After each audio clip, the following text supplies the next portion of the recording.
Bonjour. Merci de m'avoir invité à prendre part à cette journée scientifique. And after that, it'll be a relief to all of you when I revert to my native tongue.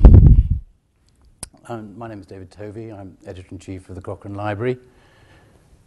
From Doug's talk, I'm an anonymous white editor working in London.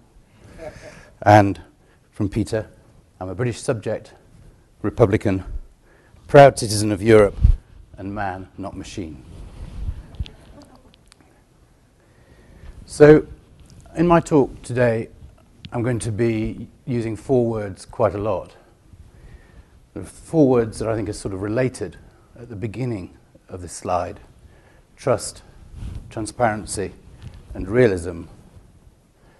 And they seem to be enormously important and relevant to this talk. But I want to also mention a fourth word, which is competence.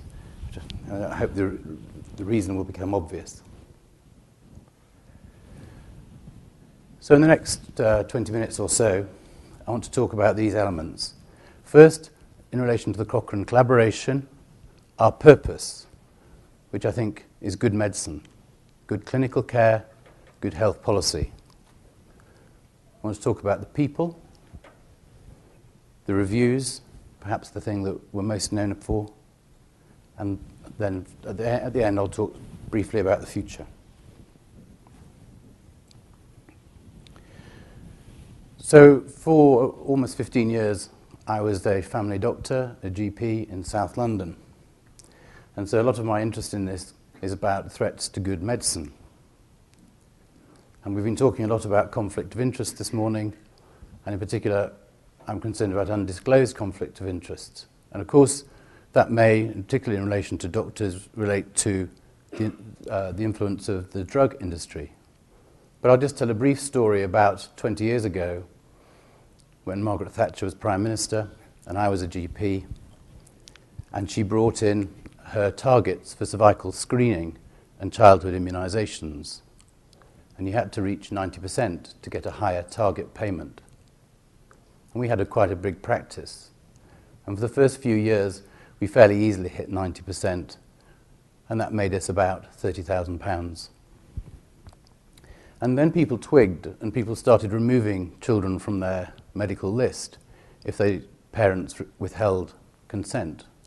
And so we had a sudden influx of children who weren't being immunised, and our percentage dropped from about 93% to 80% or 85%. So a very small number of children were costing us about £30,000. So I'm pretty sure we did the right thing. But I'm also fairly certain that in none of the consultations that took place around this issue did anyone say whether or not your child has this immunisation is about to cost me and my practice £30,000. So I think undisclosed conflict of interest can happen in many different guises.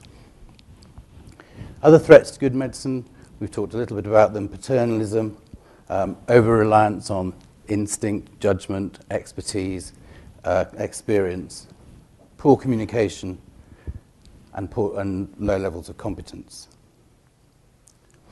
I was very fortunate about 12 years ago to go to a lecture given by Professor Per Fugeli, who is a professor of social medicine in Oslo. And he talked about the building blocks of trust between doctors and patients. And I mention this quite often because I think it has relevance beyond simply doctors and patients. And he identified these building blocks of trust, which are on this slide. And in particular, I want to highlight these three, which I think are relevant to the work I do now and to research as well. So competence, realism, and sharing power. Really important elements in clinical practice. So if we think about the building blocks of good research, this isn't supposed to be an exhaustive list, but you can see there are the beginnings of some parallels, not perfect. Conflict of interests is one thing we talked about already this morning, and transparency. Addressing the priorities for making sure that research addresses the priorities of patients and health professionals, that's about sharing power in a way. Ensuring good conduct, minimizing bias, competence. Transparent reporting, somewhat akin to good communication, and ensuring that the research accurately and validly reports the true benefits and harms of given interventions seems to me to be akin to realism in clinical practice. So I've talked about the purpose of the Cochrane collaboration. I want to talk a bit about the people. And if you look at the collaboration website and look back to the guiding principles and goals of the organisation that were described many years before I was on the scene, right from the beginning, we see a number of words used that give the impression of openness and transparency and open decision-making, promoting access to information, wide dissemination, ensuring quality and competence, being open and responsive to criticism. We may not be unique, but it's certainly the only organisation that I've ever worked with that gives a prize to the person who publishes the best critical article about Cochrane. We believe in scientific rigour, inclusiveness, and avoiding conflicts of interest. I want to say something about the people working inside and outside Cochrane, because many people who have an active input into the Cochrane collaboration have lives outside Cochrane. And Cochrane is and should be very proud of the contribution the methods community within Cochrane has made, both inside and outside. So developing the methods for systematic reviews generally and their role in creating standards for this, and examples such as the Cochrane Risk of Bias tool. There is a huge training community within Cochrane, helping people to understand the principles of evidence synthesis. And there are these examples of work, some of which we've already heard about this morning, looking at improving the conduct and reporting of research in the various ways and those bullet points, and also the very important issue of improving access to and the use of data, which includes things like pushing for trial and systematic review registration, data sharing projects such as we've talked about, the utility of data to guidelines groups via the GRADE working group, and things like the support tools, which are short summaries for policymakers. So I'm going to move now on to talking about Cochrane reviews, and in particular concentrating on the quality and transparency.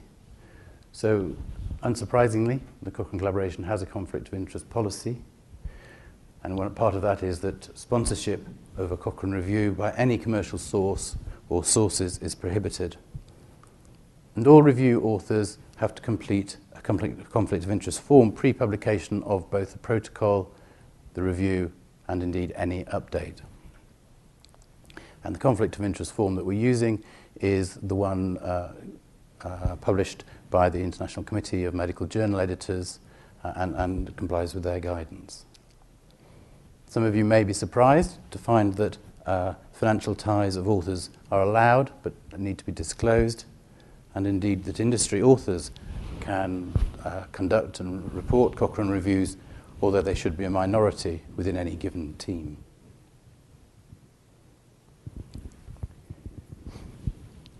We also have a public infrastructure to help people to conduct Cochrane reviews. So a handbook, which is a guide assisting people to understand what's required and what they'll have to do in order to publish or complete a Cochrane review. And we also allow people, we mandate people to use our content management system and particularly the Review Manager software, which helps guide people through the path. And each of these are available online.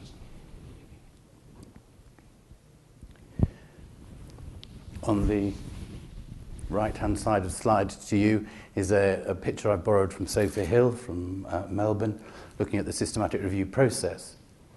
But on this slide, I'm just also talking about the support that people within Cochrane give to people who wish to come and conduct systematic reviews. So review groups, people based in centres with training responsibilities, all giving a lot of support to people to review authors. Our information specialists help people to conduct an appropriate search. And there's peer review from a broad range of people with particular expertise, whether they be consumers, content editors, methodologists, and so on. Another aspect of this transparency, openness, and rigor is a recent project that we've undertaken within Cochrane around developing methods, expectations for Cochrane intervention reviews. And the intention here, again, was to ensure that there was mutual understanding at the outset between the review groups and the review authors about what was expected of for the conduct and reporting of a Cochrane systematic review.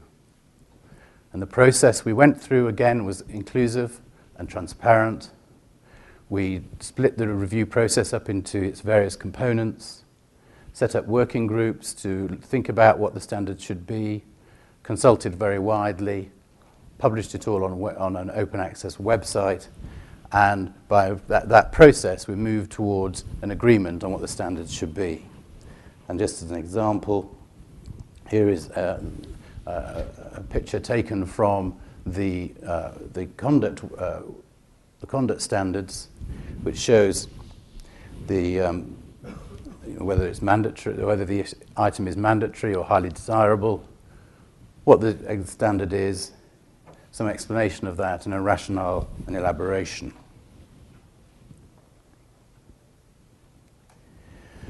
But as well as conduct and report, we also need to make sure that reporting is transparent and of high quality, so that there is a published protocol that has to precede the actual review, in which the protocol requires people to describe what they're planning to do in terms of the search, what the question they're looking at, what the search will be, what their methods will be.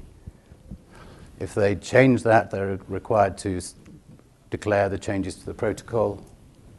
There are rules around contributorship, so people have to say who did what in relation to the review. And as we move through, we require people to conduct risk of bias on all included studies, to detail the characteristics of studies, and we strongly encourage, almost mandate, people to use the grade process that Holger talked about earlier and produce summary of findings tables. And in thinking more broadly about transparency, we'll have a range of different audiences for Cochrane reviews, one of which are consumers and patients and people who aren't trained in medicine. And we also require reviews to be accompanied by a plain language summary, which again we make freely available. And we encourage review groups to ensure that these achieve a standard of being understandable by people who are not technically trained. So this is a bit of transparency in action. Here's on the slide is an example of risk of bias. And if you look in the bottom right-hand corner, you can see the judgments made about low risk, high risk, or uncertainty. But it's not just a black box. The review authors are encouraged to give an explanation taken from the text of the trial that they're evaluating that makes it clear on what basis the judgment was made. It's clearly a very transparent approach.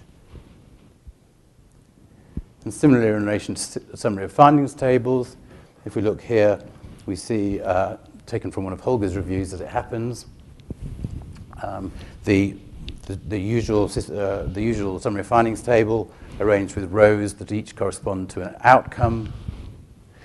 And as we move over towards the right-hand side, you can see the grading of the outcome for that, the grading of the quality for that outcome, which is moderate.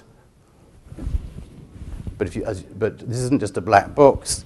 You can look at the postscript there, and if you look down the page, you won't be able to read it, but there is an explanation of the basis on which that was made. So again, the real importance throughout this process of transparency.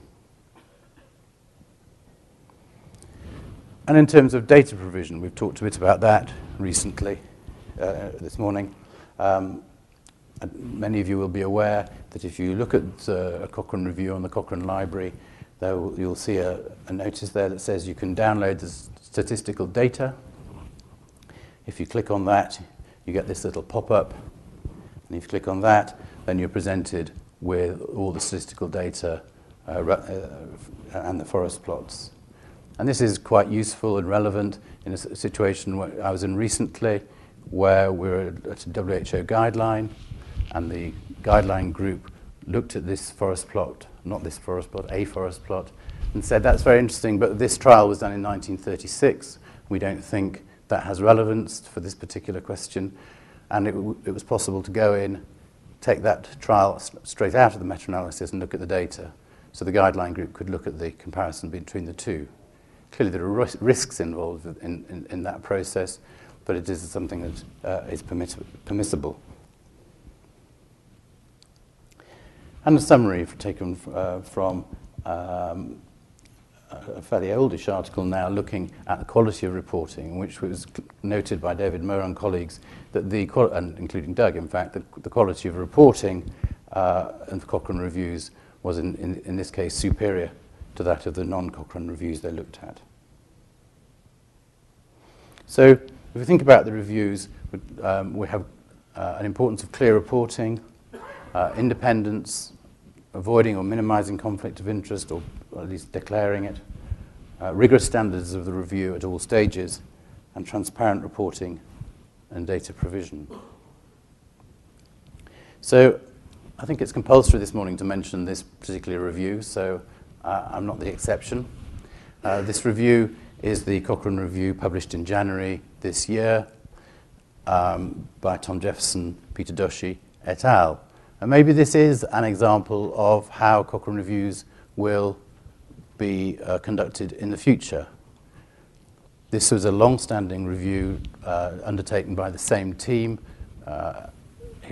previously just looking at the neuraminidase inhibitors in adults, and it had several updates. And the team became aware, as you now know, that there were many, many trials that had never been published. And so the methods used for this trial were radically different from the methods used in in all other Cochrane reviews, in that the team virtually decided, oh, yesterday there was a rather interesting dating site that I could have, they didn't actually say we're interested in sort of bald ginger-haired people, but you know, it's always hope.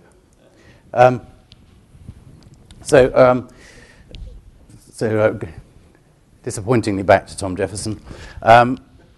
The point of that was that they decided not to look at the published data, but to look at the clinical study reports that were held by the regulatory agency. So a real step, not the first time it's been done anywhere, but I think the first time it was done in a Cochrane review. And you know, there was clear rationale for it. And of course, as people have just been saying, this is a method that will have to be used judiciously. But maybe, I'm sure it won't be the last review that's published using that type of methods. So what else are we looking at in terms of the future? Some better labeling of reviews, making it clear to people if we think a review is now addressing an old question or is clearly out of date. Perhaps looking at more consistency of conflict of interest statements. There's some inconsistency in the requirements for editors and peer reviewers. There's some pressure to publish, as other journals do, who the academic editor was and what their conflict of interest were. And finally, the issue of greater transparency of data and data sharing. And we've been talking to people in the United States in the Systematic Review Data Repository, and also, in fact, to Dryad. So in conclusion, transparency in the Cochrane collaboration, I think I would want to say that one of the really most important elements for me as an ex-doctor is the importance that Cochrane makes towards fostering good medical practice by increasing realism and promoting shared decision-making. But in terms of the research we do and the way that we operate, it's important that we demonstrate transparency and openness in our working, that we promote transparency in research and advocacy for transparency, that the process for the reviews is built on high quality transparency, and similarly with the reviews, the way that we present them. So there's clearly a lot more to do, but I thank you very much for listening.